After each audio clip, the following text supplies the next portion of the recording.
¿vale? Lo pongo a grabar, que se me había olvidado poner a grabar. Pues bueno, tenemos que, si queremos que coexistan sistemas analógicos y digitales, tenemos que, de alguna manera, meter la señal analógica. Así que vamos muestreando. ¿Cuándo medimos? Pues bueno, estábamos diciendo que intuitivamente uno piensa que debe medir o debe tomar más medidas cuanto más cambia la señal y cuanto menos cambia, menos debe medir. ¿Vale? Estamos hablando de frecuencias, ¿no? Si la frecuencia de la señal es muy alta, pues yo tendré que tomar muchas medidas para luego reconstruirla, al menos intuitivamente, y si la señal es bajita, pues pocas medidas. La frecuencia de Nyquist, el teorema de muestreo, me dice que tengo que... vale, es que estoy...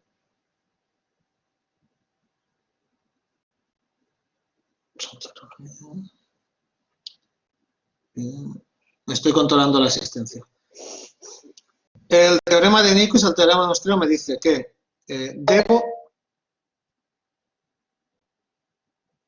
debo muestrear la señal para poder reconstruirla luego fielmente al doble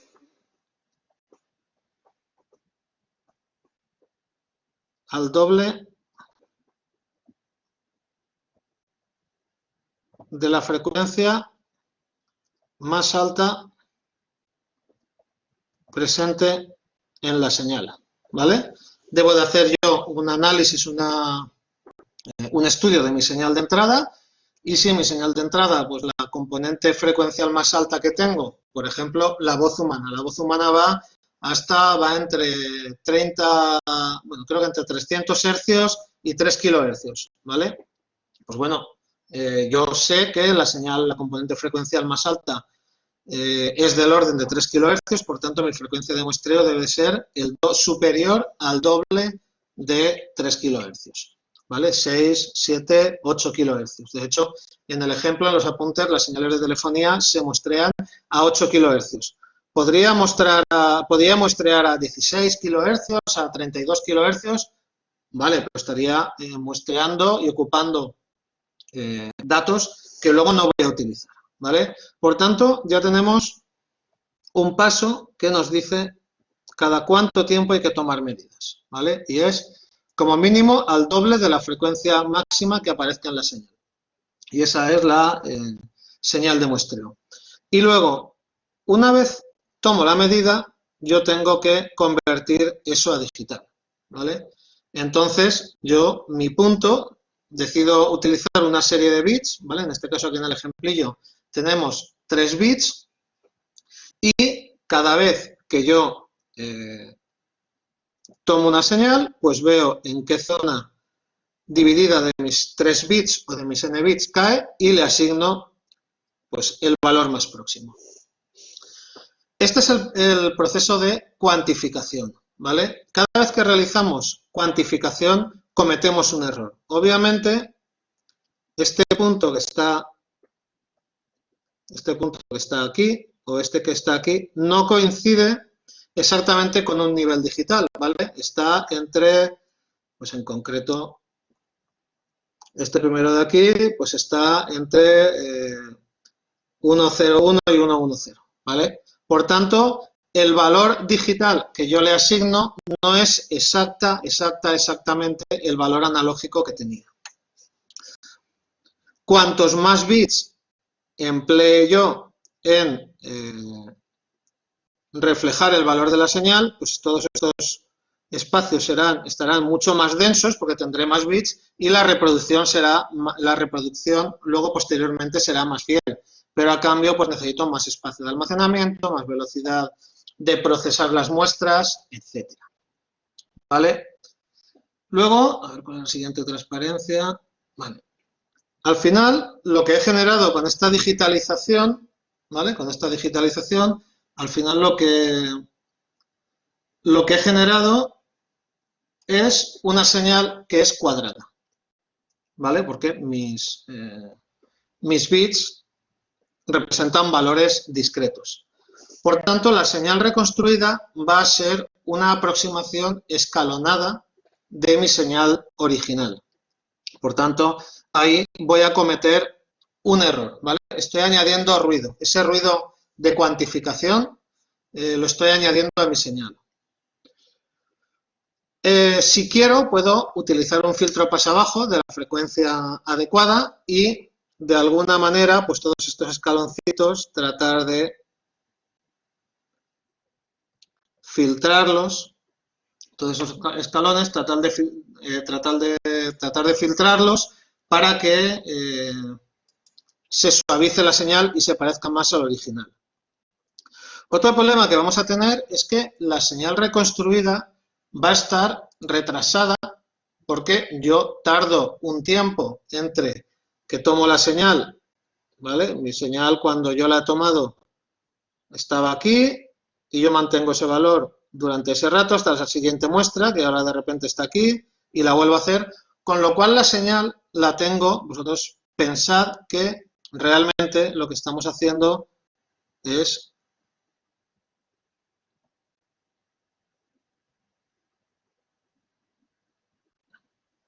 la señal está pasando por los primeros picos que hay ahí, ¿vale? Va pasando por los primeros picos, que es cuando coge el valor. Por tanto, la señal, ese tiempo que tardo entre que la digitalizo y luego la vuelvo a presentar, la señal está retrasada un poco, la señal generada con respecto a la señal original. Aunque eso no es un problema demasiado grande. Y luego, lo que hemos estado hablando, los códigos no representan el valor exacto de la señal, ¿vale? Y se comete un error de cuantificación que es proporcional al número de bits que utilice. Cuantos más bits utilice, menor será el error. Eso me lleva, en los apuntes que os he pasado tenéis la relación de cómo se hace el error de cuantificación, ¿vale? Que es básicamente el intervalo que tenemos aquí, ¿vale? Partido por el número de bits, ¿vale? El intervalo que tenemos es la anchura de este intervalo partido por 2, básicamente. Pero bueno, eso me da que la señal digital presenta inevitablemente un ruido respecto a la señal analógica y me toca definir la relación señal-ruido. Y la relación señal-ruido, como toda relación señal-ruido, es la potencia de la señal frente a la potencia del ruido en escala logarítmica. Como estamos hablando de potencias, aquí tenemos un 10. Para la senoidal, ¿vale? Ojo, solo para la senoidal, la relación señal-ruido es esta fórmula que tenéis aquí. 6n más 1,8 dB. ¿Vale? Es que además estoy aquí vigilando a cada uno que entra, le estoy marcando su existencia. Si no lo habéis hecho vosotros. Vale, para la senoidal solamente. Si la señal no es senoidal, ¿vale? Si la señal no es senoidal, esto es una fórmula orientativa, pero no tiene por qué ser real, ¿vale? Porque la potencia de la señal de una señal senoidal es bastante alta y la potencia de otras señales no tienen por qué ser tan, con lo cual la relación señal-ruido no tiene, esto es válido solo para la senoidal y habría que calcular pues la potencia media de la señal de entrada mía, ¿no? Realizando la integral, etc. Pues bueno, con estos conceptos un poco claros sobre el tema de muestreo volveremos. Pasamos al símbolo del conversor digital analógico, ¿vale? Entrada digital y salida analógica, ¿vale? Entrada 1, 0, 1, 1, 0, 1 y salida mi forma de onda, ¿vale? Siempre la estructura que va a presentar es la que tenemos aquí. Tenemos una entrada digital, siempre hay una tensión de referencia, que o bien la tengo que poner yo o bien la genera internamente el amplificador, y luego el conversor, y luego una salida que la salida es proporcional a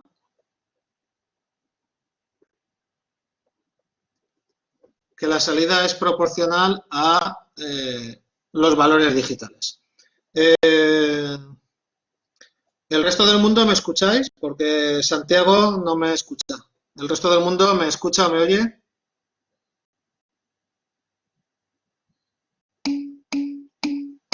Sí. Santiago, que le dé el volumen o que...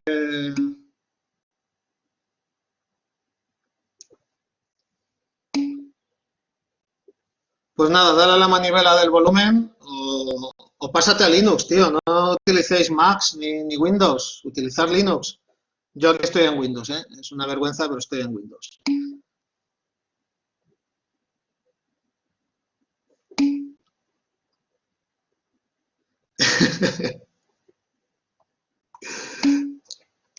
que sois casi ingenieros, esto lo tenéis que resolver vosotros. Esto ya lo tenéis que resolver vosotros. Bueno.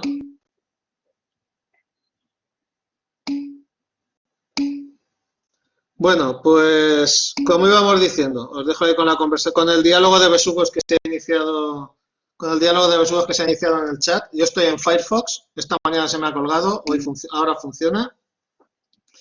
Tenemos aquí una palabra digital pesada, ¿vale? Todas las potencias de 2 pesada por el 1, 0, 1, 0, 1 que aparezca, y luego la salida es siempre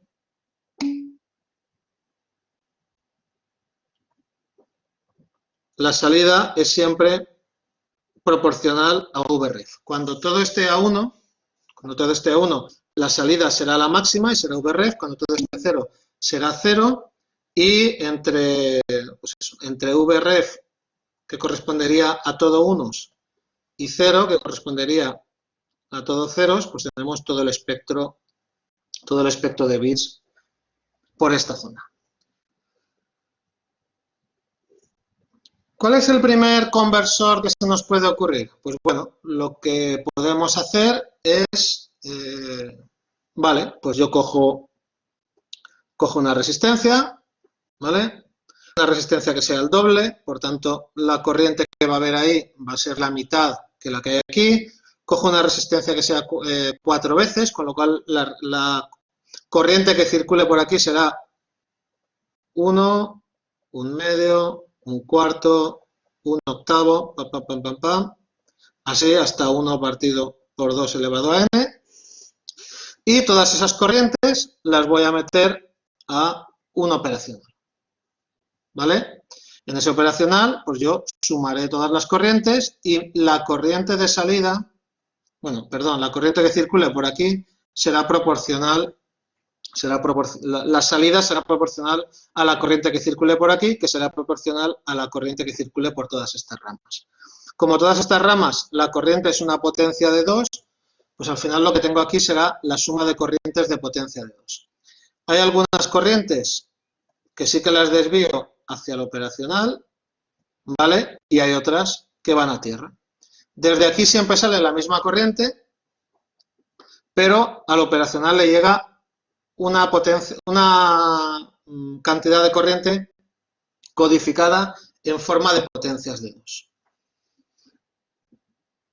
Si calculamos la función de transferencia de este sumador, al final lo que estamos teniendo es un sumador, ¿vale? Que me está sumando todas las corrientes, cada una pesada por el valor de la resistencia, pues al final lo que tengo es una salida inversora, ¿vale? El signo menos es porque es una salida inversora.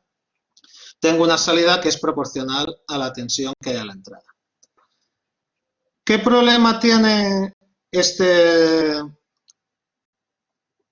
conversor? Pues que, bueno, que conceptualmente es muy sencillo, es muy rápido, pero a medida que voy aumentando el número de bits, voy aumentando la cantidad diferente de valores que debo de tener en esas resistencias. Pensad que si vamos a integrarlo en un chip, el valor de la resistencia es proporcional al área que ocupa en el silicio. Por tanto, aquí tengo mucha dispersión de resistencias, y además las resistencias cada vez van ocupando más tamaño en el silicio. ¿Qué es lo que hace? ¿Vale? Pero pensad que el principio subyacente que hay aquí es que la corriente tengo factores 1, un medio, un cuarto, un octavo, y la corriente que circula por aquí es la suma de las corrientes cuantizadas que están presentes, ¿vale? Esta no está, etc. ¿Qué es lo que hace el siguiente? ¿Qué es lo que hace el siguiente? El siguiente conversor. Pues para evitar esos valores tan diferentes de todas las resistencias que además ocupan tamaño del silicio, ¿por qué esas las tacho? Pues las he tachado, vuelvo hacia atrás, las he tachado porque aquí este estaba 0 y el otro me he inventado que estaba 0, ¿vale? El 1 partido por 8. Simplemente las que están, esta no está porque se va a tierra, no la cuento, esta sí que la contaría, esto es 1 partido por 2 elevado a n, ¿vale? Las que van a tierra, esas no contribuyen. Porque van a tierra, Rafa. ¿Por qué van a tierra? Porque, a ver, que se me ha ido... ¿Por qué van a tierra? Porque yo aquí tengo, mi palabra digital es 1, 0, 1, 1, 1, 1, 0. Cada vez que yo tengo un 1, esa corriente, eso pongo aquí el interruptor a 1 y la corriente contribuye. Cada vez que tengo un 0, el interruptor va a tierra y la corriente no contribuye. Por tanto, la suma de las corrientes va a ser proporcional a los unos que yo tenga aquí. Y cada uno pesado por una corriente de valor digital. Así que los ceros son interruptores que van a tierra. Así la corriente... ¿Perdón? Gracias. Vale, vale. Para evitar la dispersión de las corrientes, para evitar la dispersión de las resistencias, lo que hacemos es, yo tengo aquí mi corriente y lo que hago es, mando la mitad por aquí, ¿vale? La mitad de IREF partido por 2. Y la otra mitad la mando por aquí. Cuando llega aquí, de esta corriente que se me ha ido por ahí, ¿vale? Que era IREF partido por 2, mando la mitad por aquí y la otra mitad por aquí. Así que aquí ya tengo un cuarto. Y aquí mando la mitad por ahí, un octavo y un octavo. Y así sucesivamente, ¿vale? ¿Qué es lo que ocurre? Que de esa manera por aquí tengo IREF partido por 2, IREF partido por 4, IREF partido por 8 y así sucesivamente. De nuevo, si yo tengo mi palabra digital, ¿no? Mi número digital 1, 0, 1, 1, pues S1 me cierra este interruptor, S0 me manda este interruptor a tierra, S1 me manda este interruptor a tierra, S1, perdón, a tierra no, ahí, a VCC, S1 aquí, con lo cual las corrientes que tengo aquí es una combinación digital de corrientes de IREF por un medio, más un octavo, más punto suspensivo, más 1 partido por 2 elevado a n. ¿Vale? Y la tensión que se va a generar aquí va a ser proporcional a esa corriente, que además solo están presentes aquellas que tienen un 1. Por tanto, estoy haciendo exactamente lo mismo que hacía antes, lo que ocurre es que aquí, en lugar de poner 2R, 4R, 8R, etcétera, pues solo pongo R, 2R, R, 2R, R, 2R, R. Y al final tengo que terminar en eso. Esa red de resistencias, esa topología R2R me va dividiendo las resistencias, las corrientes de 2 en 2 y al final hace lo mismo pero con mucha menor dispersión y mucho menores valores de resistencia, mucho menores. Por lo tanto, para implementar en silicio son mucho mejor. ¿Cómo hacemos estos interruptores? Pues estos interruptores, cuando uno está pensando en analógico, pues pone ahí su interruptor, su cablecito, los va pinchando, los va despinchando. Cuando uno piensa en digital, lo que hacemos es utilizar transistores en el silicio para decidir si esa corriente contribuye, ¿vale? Contribuye al sumador o no, ¿vale? Este dibujo en concreto está referenciado a menos VE y entonces, si aquí hay un 1, este transistor conduce y la corriente pasa por aquí y contribuye a la salida digital. Y si aquí hay un 0, ese transistor está cortado, por tanto, la corriente se va a tierra, no llega al operacional y no contribuye a la salida digital. Así que todos estos transistores, al final, lo que vamos a meter es nuestros 1, 0, 1, 1, lo vamos a meter a las bases de unos transistores que pasarán a corte o a saturación, dependiendo del valor, y entonces harán que la corriente que a mí me interesa pase o no por el operacional. ¿Vale? Esta sería la manera de implementar de manera digital cualquiera de estos interruptores que vamos viendo aquí o en todos los ejemplos. Como es más fácil implementar condensadores en silicio que resistencias, pues muchas veces lo que se utiliza es pensar en la carga y descarga de un condensador. Al final, cuando yo estoy cargando un condensador, ese condensador se va a cargar a la tensión que, en teoría, se va a cargar a la tensión que yo tenga aquí. Por tanto, su tiempo de carga es proporcional al valor de C y al valor de la tensión. ¿Vale? Así que, de alguna manera, estoy simulando, de hecho, esto se hace en los filtros de capacidades conmutadas, estoy simulando, con un condensador, estoy simulando una resistencia, ¿vale? Porque al final es lo mismo. Por aquí hay un tiempo, hay una corriente para cargar ese condensador y V partido por I, eso me da una resistencia. Así que lo que hacen estos condensadores, simplemente porque es más fácil hacerlo en silicio, lo que hacen es cargar condensadores. Este lo cargan VREF, un condensador de valor C. Este tarda el doble de tiempo en cargarse, este tarda, y por tanto almacena la mitad de carga, almacena 4 veces menos carga, almacena 2 elevado a n veces menos carga. Entonces yo lo que hago es cargar más o menos el condensador, dependiendo de su valor, y luego lo mismo, pues si esto es un 0, el condensador se pone a tierra. Que esto es un 1, el condensador se conecta al circuito. Que es un 0, lo conecto a tierra.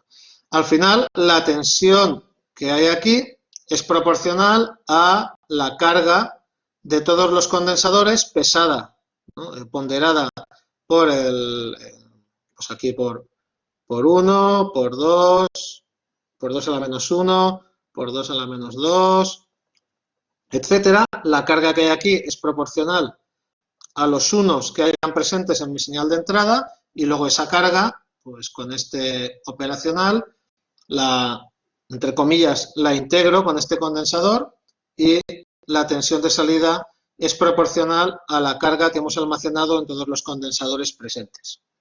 Es lo mismo que hacían las resistencias, pero en lugar de utilizar corrientes, lo que utilizo es carga de condensadores que al final también están generando corrientes.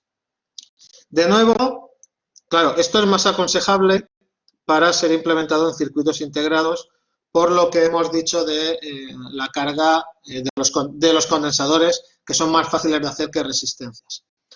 ¿Cuál es el problema que tiene este? Pues el mismo problema que el de las resistencias, que aquí empiezo por un condensador de valor C y acabo por un condensador de valor 2n a la C. ¿Cuál es la solución para disminuir la dispersión y el número de valores que va creciendo exponencialmente de los condensadores? Pues lo mismo que hacíamos con la red de resistencias. En lugar de hacer el R2R, pues hacemos el C2C. Y el C2C, que lo tenéis aquí el nombre, el C2C lo que hace es, utiliza, pongo aquí los condensadores con una tensión de referencia, si hay un 1, lo conecto a mi circuito y contribuye, y si hay un 0, lo conecto a tierra y este condensador desaparece. Y el que tiene un 1 contribuye. Con lo cual, al final, la carga que hay aquí presente es proporcional a los condensadores que tenían un 1 y que, por tanto, han cerrado el interruptor. Y aquí la salida va a ser proporcional solo a los bits que tuvieran un 1 presente. Por tanto, estoy realizando una conversión de digital a analógica. Estos condensadores, estos conversores presentan menor dispersión, son más fáciles de ser integrados en circuitos y son bastante rápidos. Existen algún otro tipo de conversores, ¿vale? Pero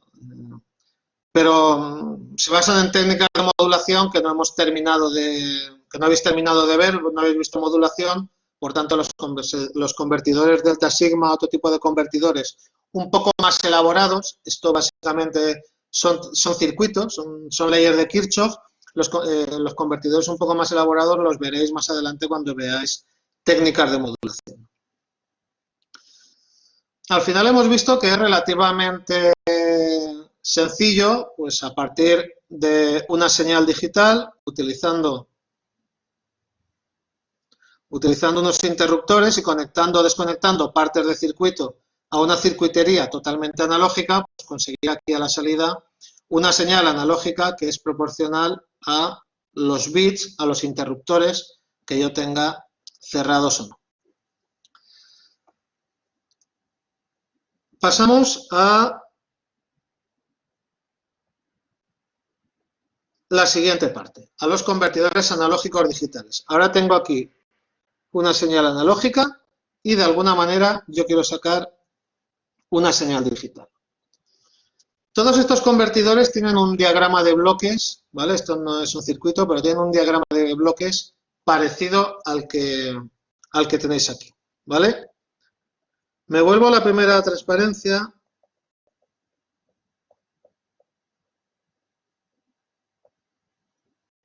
Y es que mi señal analógica, pues es analógica y no para de cambiar, ¿vale?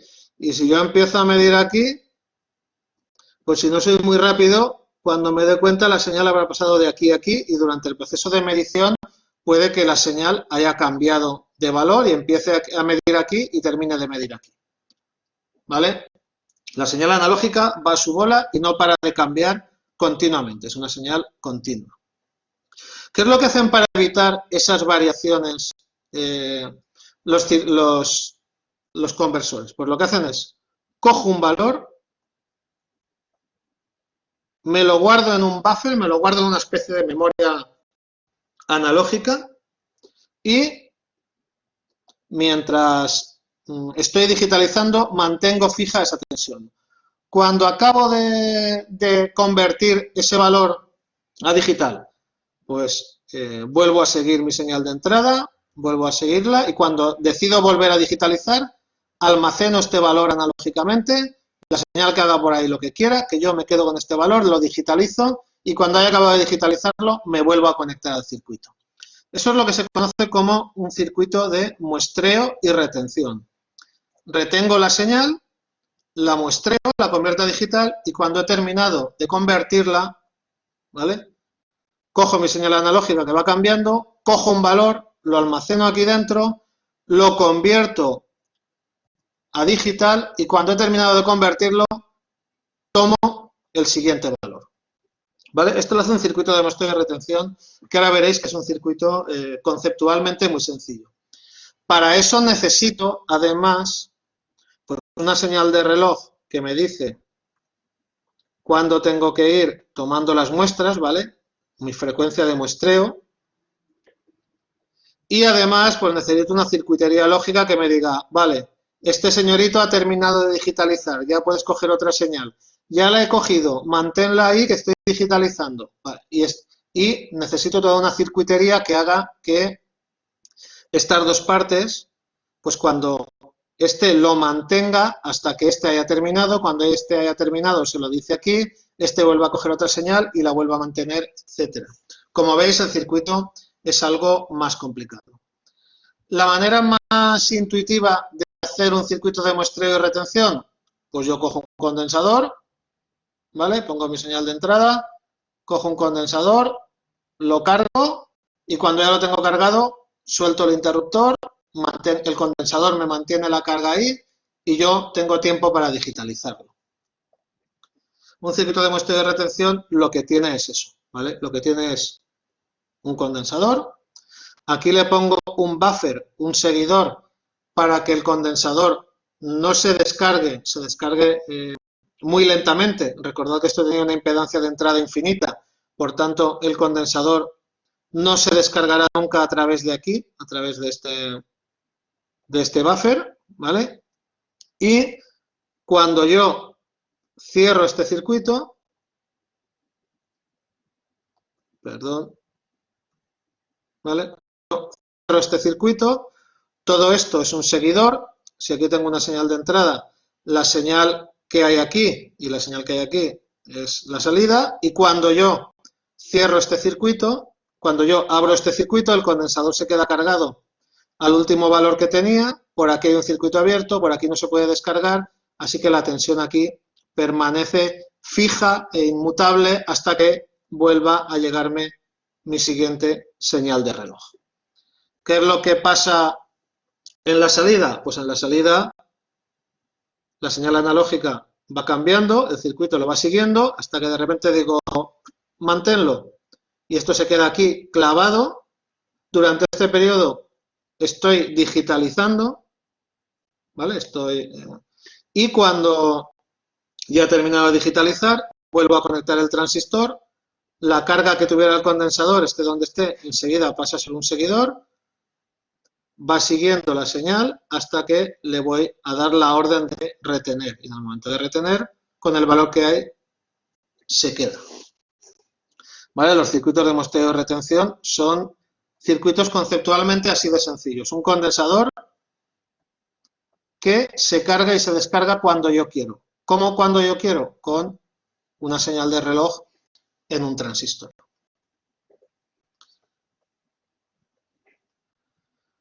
¿Cuál es la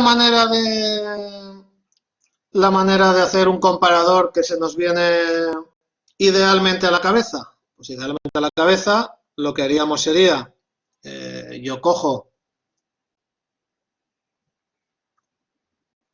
una tensión de referencia que puede estar referenciada a tierra, ¿vale? O a menos VCC, a lo que yo quiera, y lo que hago es a partir de aquí genero un divisor enorme que me divide la señal en 2 elevado a n umbrales, ¿vale?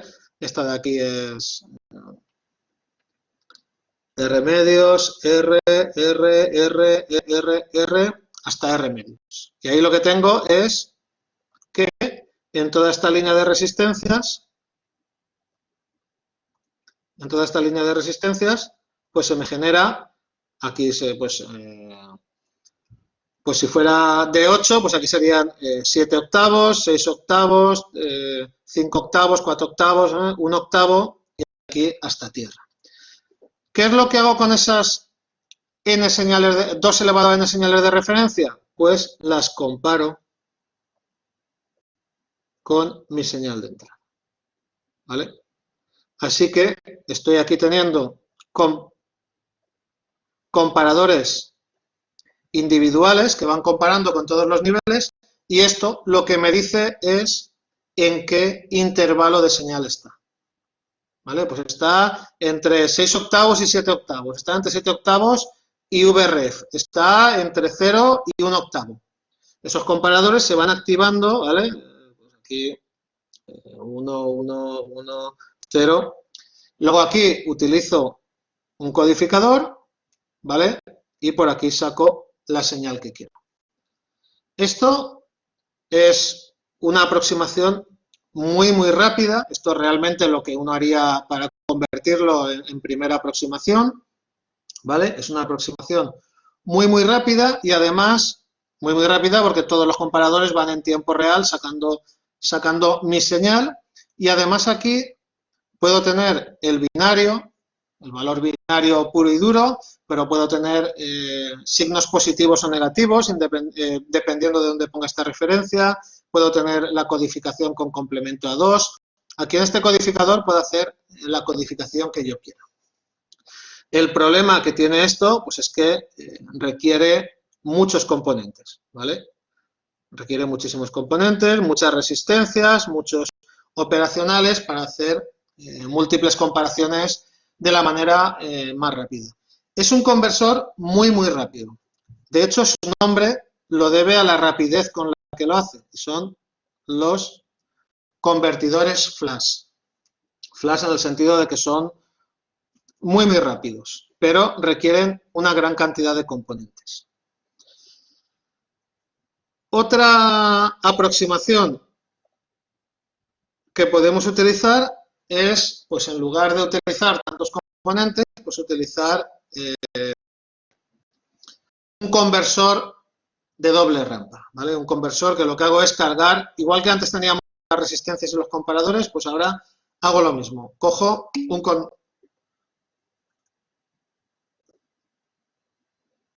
con las memorias flash, creo que lo único que comparten en común es el nombre.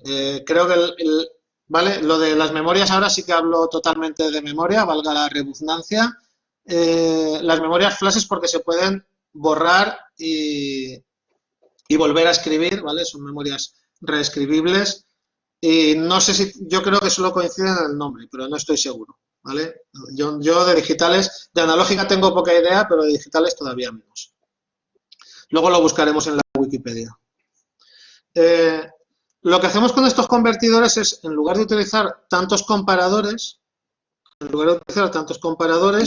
lo que hacemos es utilizar un único comparador, ¿vale? Un único comparador. Ya pensamos que la tensión ha pasado por aquí ha pasado por un circuito inversor, ¿vale? Por aquí ya hay un inversor, hay un circuito inversor por ahí, ¿vale? La señal es negativa, por eso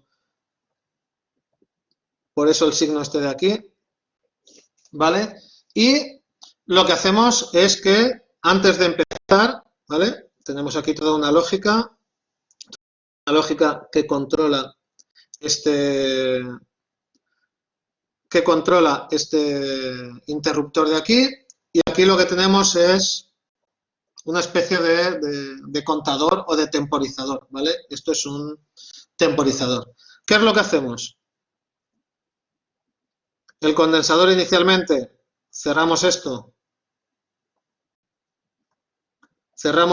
y lo descargamos, ¿vale? Una vez está cortocircuitado, el condensador se descarga y cuando está descargado, ¿qué es lo que hago? Abro este circuito y conecto el segundo interruptor. Entonces, ¿qué es lo que hace este condensador? Pues este condensador se va cargando a una tensión que es proporcional a la tensión de entrada, ¿vale? Si la tensión de entrada es alta, pues se cargará muy rápido y alcanzará esta V de pico. ¿Que la tensión de entrada es pequeñita? Pues este condensador se cargará más despacio porque V, la tensión de entrada es proporcional a esto, se cargará a esta V de pico más lenta. ¿Qué es lo que hago? Cuando termino, ¿vale? Cuando ya he terminado de cargar el condensador, ¿qué es lo que hago? Descargo este condensador, ¿vale?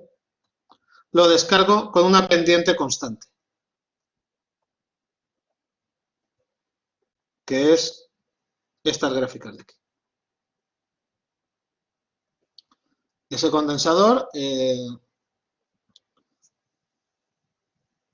lo pongo constante, ¿vale? Lo pongo cambiando este interruptor de aquí, lo conecto a VREF y el condensador pues, se descarga a través de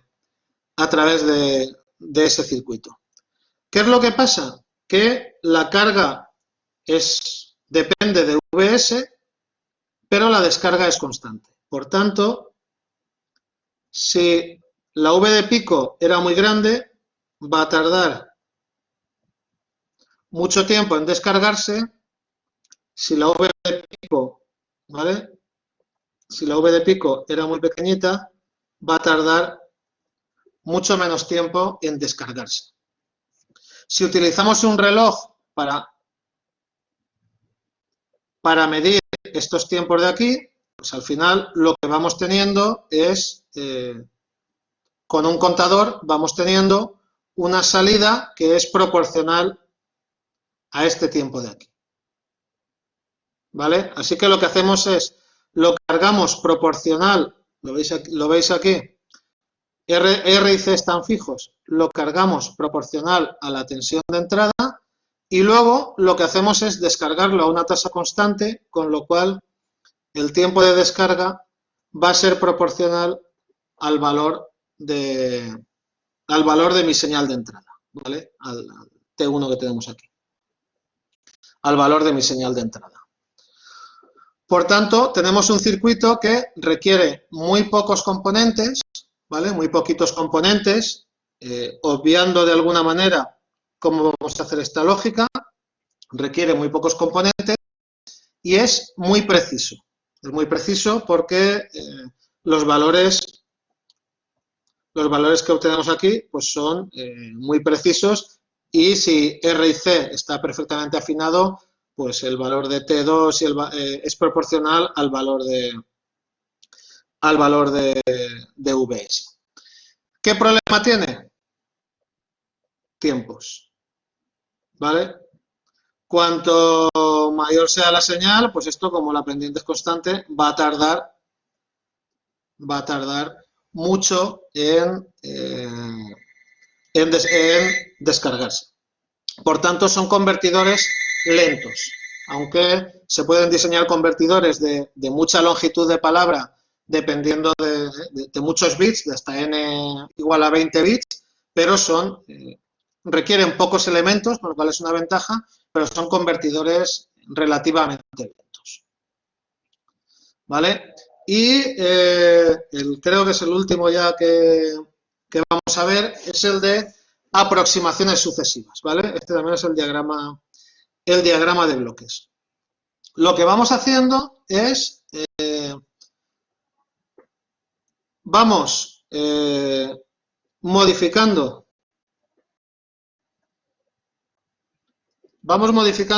las señales que hay ahí, ¿vale? Y lo vamos comparando con mi señal de entrada. Empezamos desde, ¿vale? Desde 0, 0 o desde 1, 0, ¿vale? En concreto empezamos desde el medio, que es lo lógico, ¿vale? Empiezo, meto aquí, este sería de 3 bits, el 1, 0, 0. ¿Vale? Y esto me genera aquí una señal. Imaginamos que estamos entre 0 y 10, ¿vale? Pues esto me genera aquí 5 voltios. Comparo mi señal de entrada con 5 voltios. ¿Es mayor o es menor? Si es mayor, me voy por aquí, ¿vale? Aquí, ahora pongo el 1, 1, 1, 0 y vuelvo a comparar. ¿Qué es mayor? Pues ahora pongo el 1, 1, 1, ¿vale? Y vuelvo a comparar. ¿Qué es mayor? Le doy el valor 1, 1. ¿Es menor? Le doy el valor 1, 1, 0. Imaginaos que hemos entrado por aquí, hemos puesto el 1, 1, 0.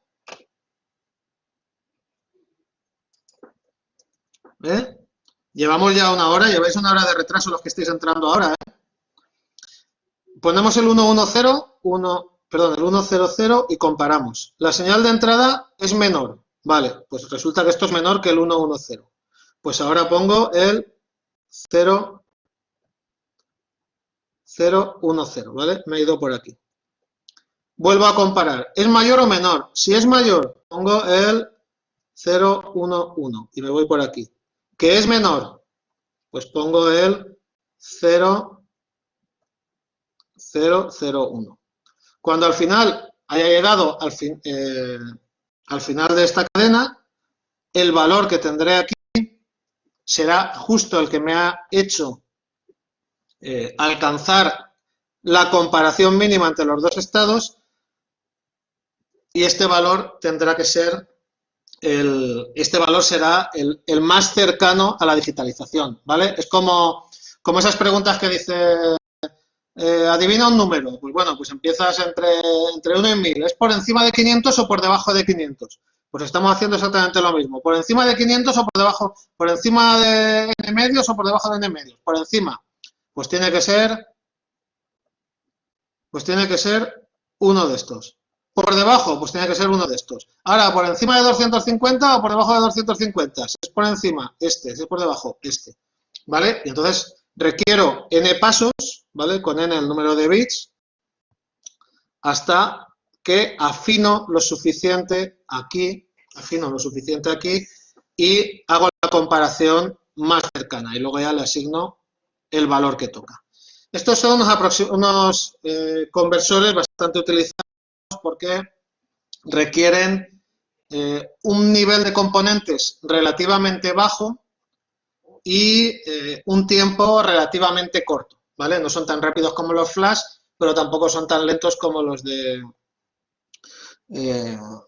hemos visto antes, que se me ha ido el nombre de la cabeza, como los de doble rampa, ¿vale? Por tanto, son una situación de compromiso. Entre 8 y 16 bits, ¿vale? Cuando para n entre 8 y 16, pues se suelen utilizar estos conversores. Pues esto ya es la última transparencia. Esto ha sido un resumen. Como veis, es un tema, ¿vale? Es un tema bastante conceptual, en el sentido que explicamos cómo van los conversores, pero luego todo esto, pensad que va a ir implementado en silicio, va a ir implementado en un chip, y pues básicamente todo esto que vemos aquí, la parte de diseño e implementación electrónica, pues va a ser mucho más compleja y se escapa un poco de la electrónica analógica, pero conceptualmente más o menos estamos viendo cómo funciona la parte de interfaz entre analógico y digital. Luego, en los vídeos que os he puesto en el aula virtual, habéis visto que me meto en la página de Texas Instruments o de Analog, que no me acuerdo en cuál de las dos, o en las dos, y lo que vemos es cómo se montaría un circuito de estos en la vida real, ¿vale? En la vida real, pues yo tendría mi señal, tendría mi frecuencia de muestreo, que sería la que necesito para digitalizar, y luego la precisión que yo necesito, pues si necesito 8 bits, si necesito 10, 12, 14, 16 bits para tener el error tolerable en mi aplicación, y básicamente es coger un chip y configurarlo para que digitalice a la frecuencia, para que trabaje a la frecuencia de muestreo que yo quiero y con la cantidad de palabras, con la longitud de palabra digital que yo quiero para tener el error mínimo.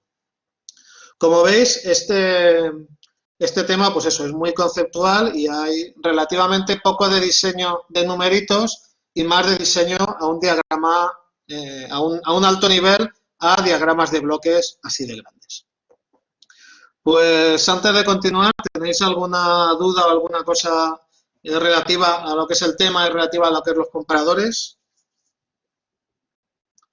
Que hable alguien y si no, que calle para siempre. Silencio. Si tuviéramos una imagen de esas por ahí, pues la pondríamos en este momento. Pues, a ver, ¿qué es lo que vamos a hacer? ¿Qué es lo que voy a hacer yo a partir de ahora en la asignatura? Pues la idea mía había tenido una sugerencia por parte de un compañero vuestro que hablaba como representante, creo que era el delegado de clase, a ver, que decía que si podía hacer clases de repaso de los temas anteriores. No digo que no, ir para nada es tontería, pero a ver si encuentro el documento que yo quiero, pero espera. Pero, vale, ya lo veo por aquí, creo que es este. Pero la idea mía era hacer, si podía, hacer esos vídeos de repaso de los temas anteriores, pero también ir haciendo ejercicios de los diversos temas anteriores, ¿vale? Sobre todo a partir del tema 2, 3 y 4, pues coger unos ejercicios que no estén en el boletín y que no hayamos hecho en clase, ejercicios nuevos, que ya me iré inventando y hacer 2 o 3 o 4 o 5 los que me dé tiempo e ir colgándolos, pues escaneados, hacerlos en vídeo e ir colgándolos en el aula virtual, ¿vale?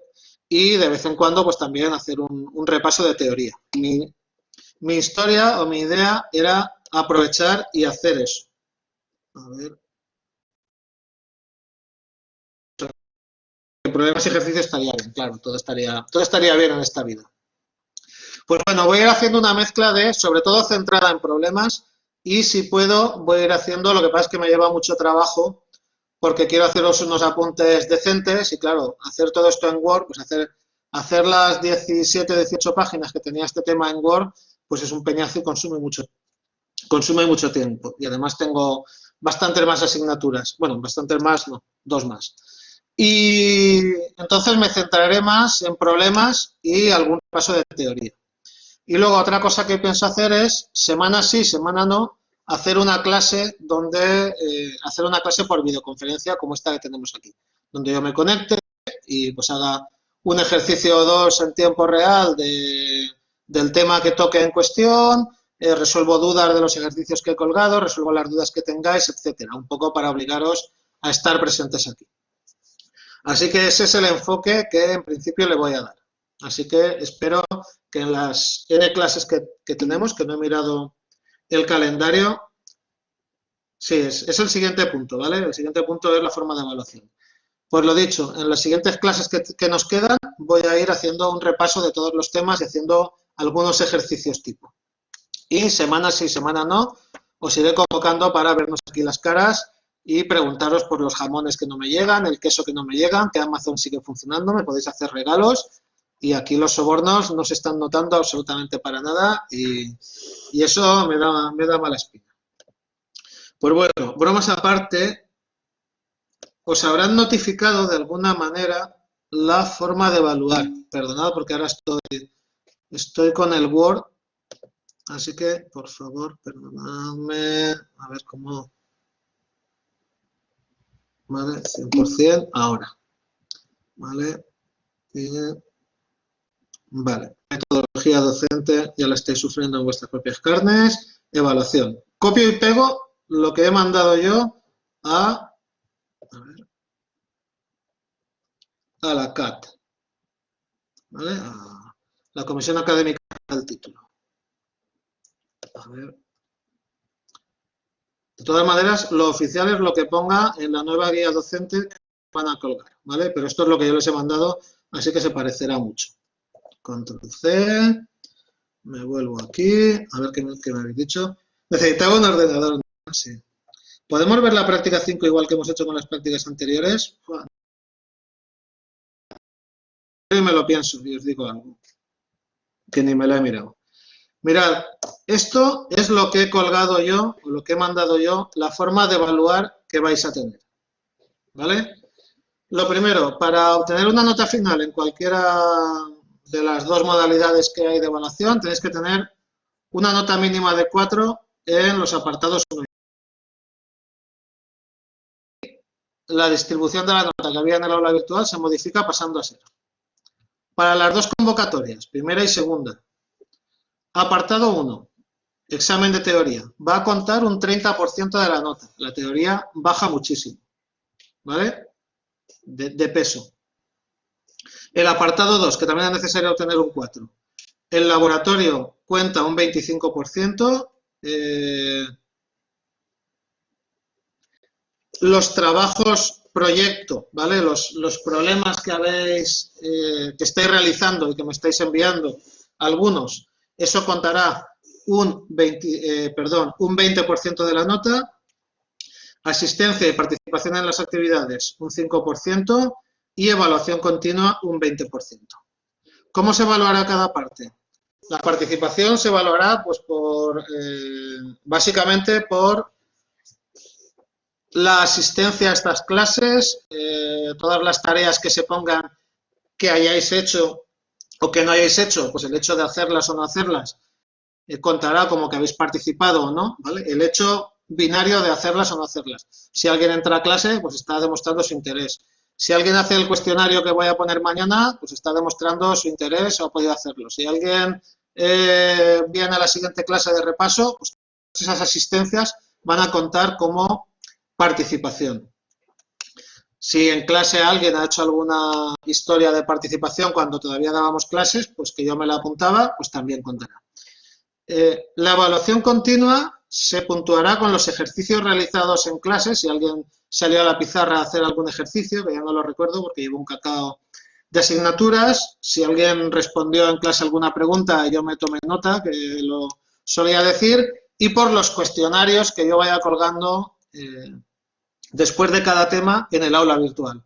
Habéis hecho uno, mañana se activará otro cuestionario sobre este tema en el aula virtual. El hecho de hacerlo cuenta como participación y luego el resultado que tenéis cuenta como evaluación continua. El examen, ¿vale? El examen ahora pesa menos.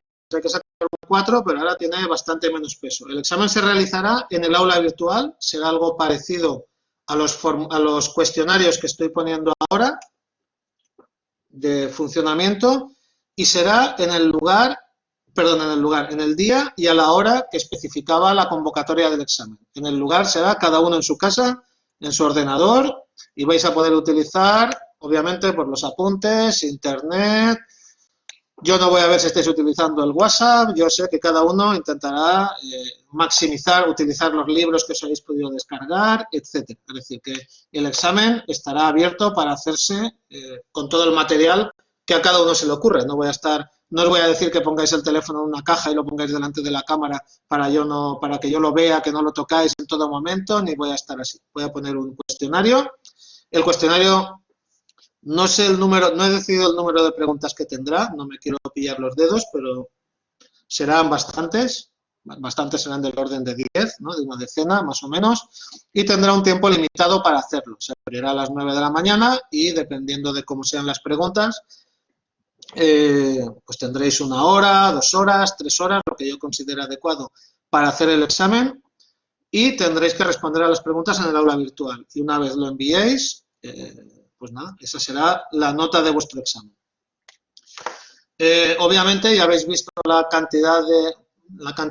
variedad de preguntas que yo puedo poner en el aula virtual, que no son muchas, pues habrá de todo lo que se me ocurra, de imágenes con circuitos, pues poner un circuito, decir, calcula la función de transferencia del circuito de la figura es A, V igual a la integral de I, B, la derivada, C, no sé, lo que se me ocurra, ¿vale? Con lo cual, pues eso, si uno sí que van a haber problemas, yo voy a decir, justifica, ¿cuál serían los valores de las resistencias tal? Elige un valor de las resistencias para este amplificador. Vale, pues yo te daré ahí un juego de resistencias y entonces tú tendrás que hacer los cálculos, o vosotros tendréis que hacer los cálculos y escoger el valor de resistencias que más se parezca. Por ejemplo, todavía, esto es hablar por hablar. El problema que tienes es que aquí la solución, pues mira, si aciertas está todo bien, si no aciertas, pues lo tienes todo mal, ¿vale? En condiciones normales, pues cuando uno hace un problema, pues yo digo, a ver, ¿sabe escribir su nombre? Sí, medio punto. ¿Ha planteado las ecuaciones bien? Otro medio punto. ¿Ha resuelto las ecuaciones bien sin equivocarse? Otro medio punto. ¿Ha interpretado bien la solución? Otro medio punto. Con lo cual, cuando uno hace un problema en papel, aunque esté mal, pues siempre puede rascarle algo. Bueno, pues este tío tenía idea y por lo menos el circuito que ha dibujado sabía por dónde iban los tiros. Entonces siempre va rascando algo. Aquí en el aula virtual eso es más difícil de hacer. Yo veo que alguien se ha equivocado, pero no sé si es que ha tirado a voleo y ha puesto, pues mira, voy a poner A en todas y por estadística igual saco un 4. o lo ha hecho, se ha tirado media hora haciendo mal.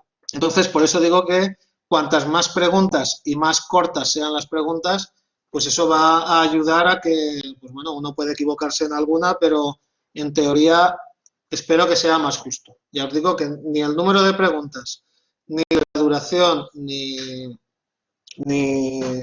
la forma que van a ser, pues le estoy dando vueltas, pero todavía no lo tengo decidido. Y luego la nota de... ¿No se podían escanear las respuestas y subirlas en un zip? No.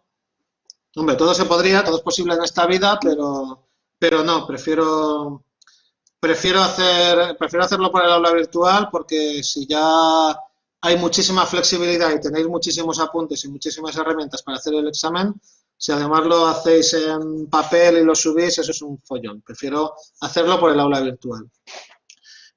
¿Habrá preguntas de teoría? Pues obviamente no. No, porque tenéis todos los libros de teoría ahí, así que las preguntas que yo ponga no van a estar en ningún libro ni en ningún sitio. Y luego, por último, la parte, bueno, la nota de los trabajos realizados en grupo será obtenida mediante la corrección de los trabajos enviados antes de final de curso. Tenéis que enviarme los trabajos antes de final de curso y yo ahí los corregiré y os pondré la nota que habréis tenido en la presentación, ¿vale? Y la nota de laboratorio será la media de las prácticas presentes con la opción de recuperar la sesión de prácticas. Esto lo hablé con los profesores de laboratorio y os están evaluando ellos y ellos son los que determinarán esa nota. Y luego en la guía docente había esas gafitas que hay ahí, pues no, el apartado B, ¿vale? Pero ha puesto la B como unas gafas de sol. El apartado B de la evaluación de la guía docente original se mantiene. Era por si alguien no había venido a las prácticas, que estaba en el aula virtual, algo que yo no comparto, pero como estaba en la guía docente, lo quiero mantener. Al año que viene no estará. Si alguien no ha venido a las prácticas, pues se puede presentar, pero el examen va a tener que hacer los enunciados, leeros la guía docente que hay en el aula virtual, la vieja, va a tener que hacer todos los problemas, va a tener que hacer todos los enunciados de las prácticas teóricos, aunque no haya ido a ellas, y luego el examen, que estoy hablando de memoria, pesaba un 70%, pesaba muchísimo más, ¿vale? Es decir, esa persona, por así decirlo, es porque no ha podido hacer la evaluación continua. No obstante, todo esto de la evaluación continua, obviamente esta es una asignatura de ingeniería, es una asignatura experimental, se requiere estar en los laboratorios y se requiere venir. Y el que no puede venir porque trabaja, pues es porque esta universidad no es para él y tendría que ir a la UNED, que es la universidad no presencial donde las titulaciones se hacen de manera no presencial, pero esta es una universidad presencial, entonces es obligatorio asistir a los laboratorios y aprobarlos. Por eso digo que el año que viene la parte de el que trabaje, es que yo trabajo y no puedo hacer las prácticas. Vale, pues si trabajas y no puedes hacer las prácticas, tienes una maravillosa universidad nacional, que es la UNED, que te permite educarte a distancia, pero esta universidad es presencial, ¿vale? Somos ingenieros, tenemos que tocar cosas y es importante que trabajemos en los laboratorios. Pero bueno, este año, como había un apartado en la guía docente que decía eso, de que no hubiera podido asistir a las prácticas, que tenía una evaluación, pues eso todavía se mantiene, ¿vale? Y bueno, y yo creo que ya he dicho todo lo que tenía que decir. Esa es la guía docente que he mandado a la CAT. La CAT es la comisión académica del título, todo el grupo de gente que se encarga de garantizar que los contenidos se den bien, que los alumnos recibáis lo que os merecéis, que los profesores hagamos lo que tengamos que hacer. Todo esto se ha enviado y el viernes creo que se aprobará y se os mandará si no lo han hecho ya, si no lo han aprobado urgentemente el Consejo de Gobierno. Y esta es la manera que voy a tener de evaluar y ir las clases hasta el final, ¿vale? Es la primera vez que estamos metidos todos en este follón. Yo creo que para Navidades del 2021 habrá acabado la cuarentena, entonces ya volveremos a lo normal, pero hasta entonces pues iremos aprendiendo de esto, ¿vale? Los cuestionarios que os voy poniendo, aparte de daros nota de participación y de evaluación continua, también a mí me van enseñando cómo pues voy detectando cosas, cómo corregir, cómo poner las preguntas para que para que no den lugar a errores, para que funcionen mejor, etcétera, ¿vale? Estamos todos, yo ahora estoy aprendiendo básicamente cómo funciona el aula virtual y el Blackboard y todo lo demás. Tutorías, como siempre, correo electrónico, Skype, así nos vemos los caretos, y si no, pues Zoom, lo que queráis. Si alguien viene a mi casa, pues por la rejilla del buzón incluso puedo pasarle información, si no os detiene la Guardia Civil, pero bueno, que estoy a vuestra disposición para lo que queráis. Y ese es mi planteamiento, tanto de clases futuras como de evaluación hasta final de curso. Es lo que hay. Seré bueno, ¿vale? Seré bueno. No quiero suspender a mogollón de gente. Eso en otros cursos que son más...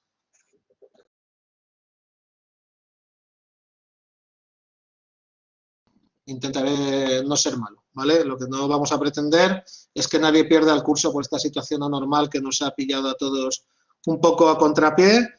Tampoco lo que quiero es que la gente apruebe el curso por el morro, ¿no? El que trabaja que se lo gane, el que no lo trabaja, pues que no apruebe. No vamos a fomentar la aparición de sinvergüenzas o de parásitos, pero con eso lo que no quiero es que la gente pierda el año ni tampoco suspender gratuitamente a demasiada gente sin merecerlo. Así que ya podéis decirme cosas. Rafa, una pregunta sobre el laboratorio.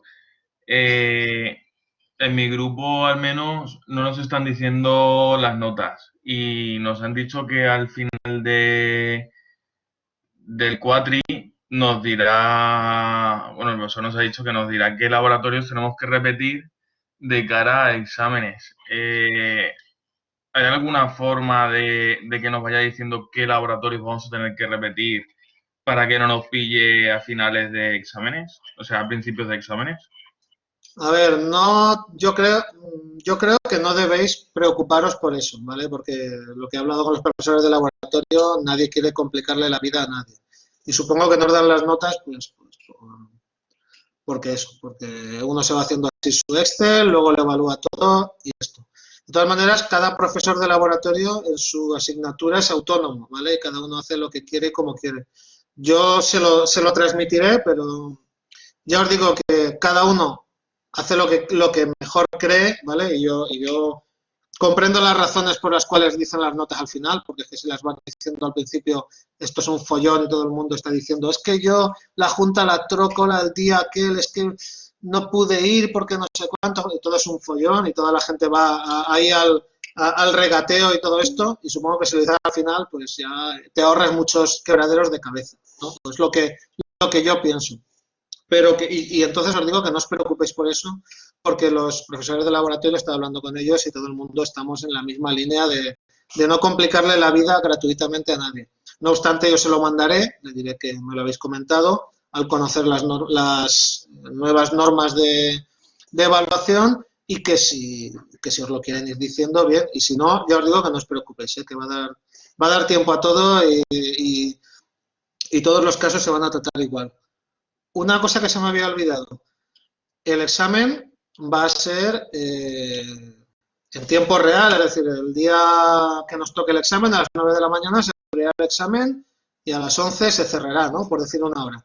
Si alguna persona no tiene ordenador, no tiene conexión a internet, si no tiene conexión a internet, no tiene ordenador, igual no nos está viendo, pero si conocéis de alguna persona que esté en esa situación, que por culpa de esa exclusión digital vaya a tener problemas para hacer el examen, que envíe un correo a la ETSE o que me lo diga a mí y yo avisaré a la ETSE, porque desde la propia escuela, pues si alguien no tiene ordenador, pues se le puede prestar uno, y si alguien no tiene conexión a internet, pues no se le va a pagar una, pero se le dará herramientas para que pueda hacer el examen en algún lugar donde haya conexión a internet.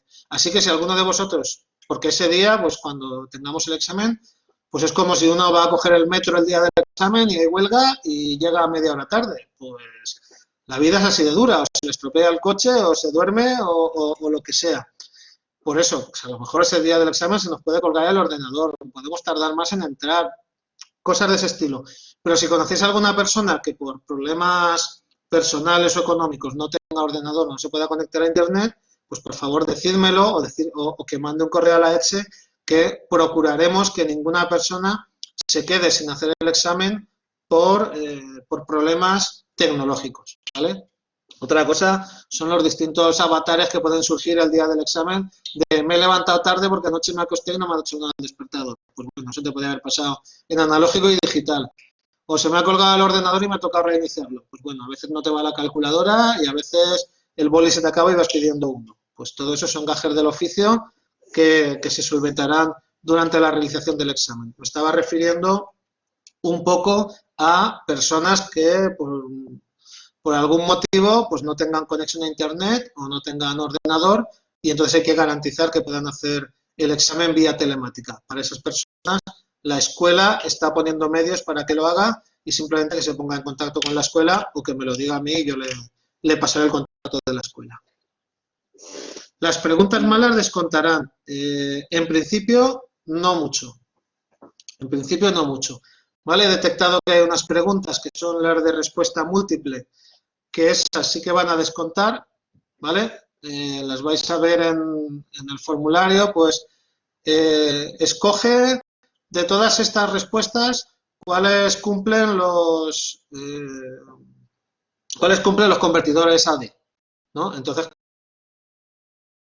pues si he puesto 3 que son verdad y 3 que cumplen y 3 que no cumplen, pues uno marca las 6 y claro, si has marcado 6, pues las que estaban las has acertado, ¿no? Para evitar eso, pues por ejemplo en las preguntas de respuesta múltiple sí que resta, pero en el resto de preguntas, ¿no? La de resolver un problema, ¿cuánto da es la potencia de salida de este amplificador? 8, 10, 12 y 16. Pues si aciertas bien y si no aciertas no pasa nada. En principio las preguntas no descontarán salvo las preguntas de respuesta múltiple porque si no se puede hacer trampa. Entonces para evitar que sea la trampa sí que descuentan.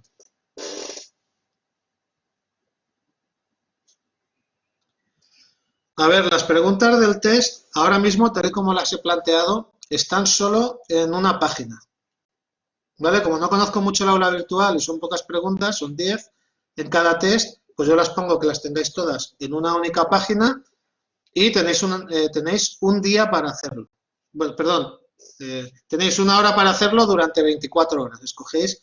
Entonces, lo del orden, yo creo que en principio da igual cómo las respondas, pero no lo sé, porque yo tampoco puedo hacer muchos experimentos con el formulario. Yo creo que sí que puedes hacerlas todas en el orden que quieras, porque básicamente las preguntas del cuestionario las tienes todas en una única pantalla. Entonces tú contestas una, contestas otra, contestas la que sea. ¿Vale? No lo he hecho que vayas pasando página a página cada una de las preguntas, que también era una opción, pero no me gustaba. En el examen, pues bueno, voy a ir ensayando con los cuestionarios que os voy poniendo, voy ensayando y la gente, oye, pues es que he contestado esto y me he equivocado porque yo no lo veía, porque yo no sé qué. Pues bueno, voy aprendiendo de esa manera y el examen será lo que menos problemas os cause. A mí me gustaría que fuera lo más parecido a, pues ahora mismo al último cuestionario que estáis viendo. Aún haremos alguno más que sea de ese estilo. Todas las preguntas en una página, que las veáis todas, que sepáis que tenéis una hora, hora y media, 2 horas, 5 horas para hacerlo y que uno pueda hacerse una composición mental de todo el examen. Solo tenéis una hora para hacerlo. El cuestionario sí. El cuestionario sí. El examen ya veremos. El examen será más largo. Este cuestionario es un cuestionario del aula virtual, o sea, es un cuestionario de repaso de la asignatura y las preguntas son preguntas tontísimas, vamos, bueno, tontísimas, yo qué sé. Las de este último cuestionario que veréis mañana son preguntas bastante sencillas, de conceptos muy gruesos. En el examen, pues bueno, tú lees todas las preguntas y empiezas a hacer como cuando uno hace un examen, se lee todas las preguntas. Pues esta que me la sé la contesto ya, estas que creo que sé cómo hacerlas voy a empezar a ver cómo las hago y te planteas o te planificas un poco la resolución en función del tiempo. ¿Vale? El cuestionario de ahora pues son más cortitos porque es que son preguntas muy, muy sencillas, considero yo. Son preguntas de haberse leído las transparencias y con haberse leído las transparencias ya las puedes responder.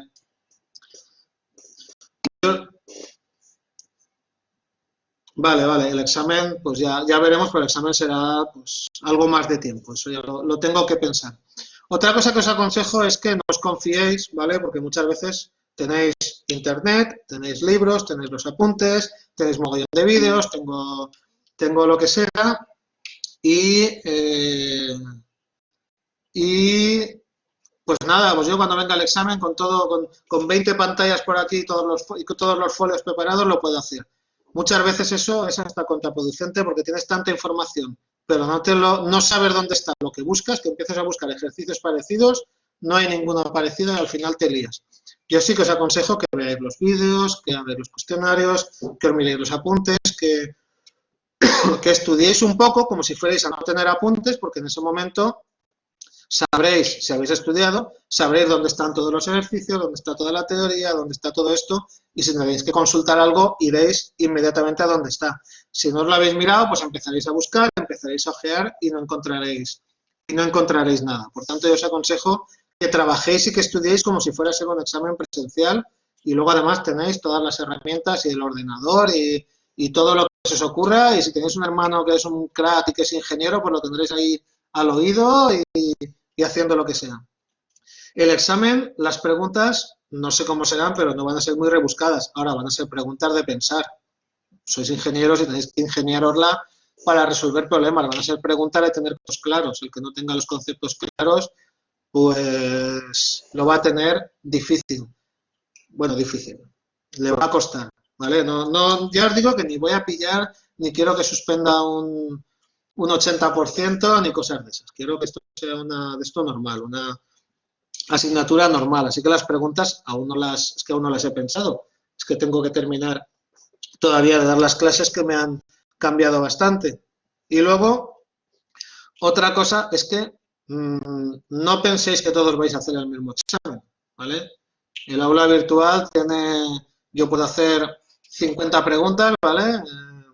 5 del tipo amplificadores de potencia, 5 del tipo convertidores, 5 del tipo no sé qué, y luego que al final le digo, mira, pues haces 2 de amplificadores de potencia, 1 de convertidores, y os las va a barajar, ¿vale? Entonces, no penséis que tendréis un examen y que enseguida nos pondremos en un grupo de WhatsApp, nos iremos pasando las soluciones.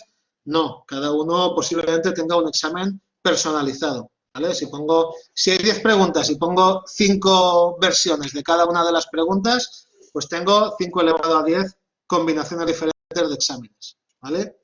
Y por tanto, no penséis que vais a tener todos el examen exactamente igual. Entonces, será muy parecido, pero a lo mejor hay un amplificador con unos valores de resistencias, otro amplificador con otros valores de resistencias, en uno es inversor, en otro es no inversor. Estoy hablando por hablar, ¿vale? Pero los exámenes no van a ser iguales. Los exámenes, cuando se generen, los generará el aula virtual aleatoriamente y todos tendréis el mismo número de preguntas de amplificadores, de operacionales, de lo que sea, pero cada uno seguro que tendrá valores distintos o a lo mejor circuitos en los cuales pues aparece una R, otra aparece una C, otra aparece circuitos muy parecidos pero distintos y cada uno va a tener que resolver su examen. Lo digo para que no os confiéis, ¿eh? No es con ánimo de fastidiar.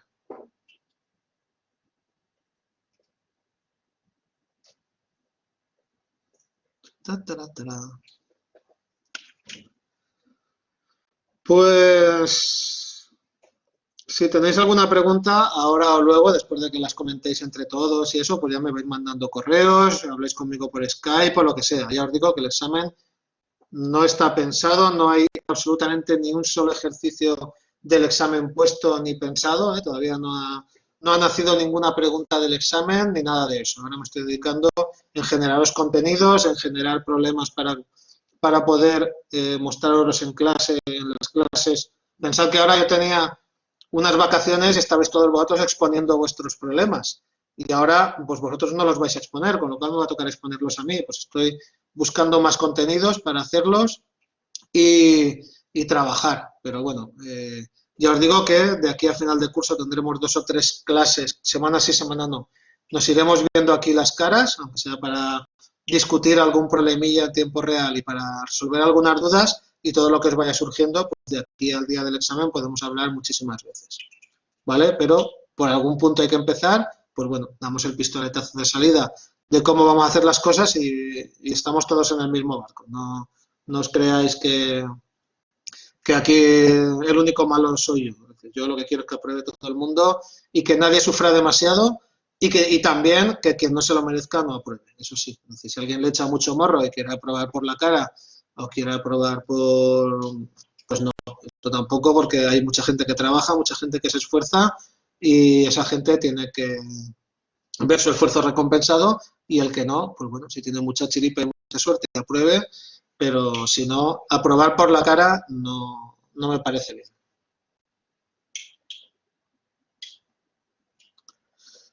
Pues bueno, chavales, llevamos hora y media, que era más de lo que yo quería. Yo creía que esto iba a ser mucho más rapidillo, pero bueno, hemos hablado de un montón de historias. Lo dicho, yo ahora empezaré a poneros problemas y repasos de los temas anteriores, pero sobre todo centrado en los problemas. Es mi idea, tengo que generar mucho material. Vosotros haced el favor de ir mirándolo. Ahora mismo colgaré el vídeo de esta aula, de esta clase que lo he grabado en el aula virtual. Podéis descargaros el vídeo, es otra cosa que he aprendido a hacer. Pues bueno, ir trabajando, ir estudiando, lo mismo con la mía que con todas las asignaturas, porque no es la única que hay, y vamos a seguir trabajando y de aquí hasta final de curso vamos a seguir hablando y luego pues cuando se acerque el examen, pues todo se irá aclarando más para todos, para vosotros e incluso para mí. Así que, chavales, muchas gracias por venir. Si no hay ninguna intervención más, muchas gracias por atender a la clase. Y la semana que viene no, pero bueno, dentro de 2 clases os mandaré un correo por el aula virtual para citaros, para decir, oye, recordad que la clase que viene la haremos por videoconferencia, os espero a todos. Y cuidaos y ser todos lo malos que podéis. Hasta luego, templaos. Adiós. Sigo estando en el Skype y en el correo electrónico. Y en donde me digáis. Vale. Adiós.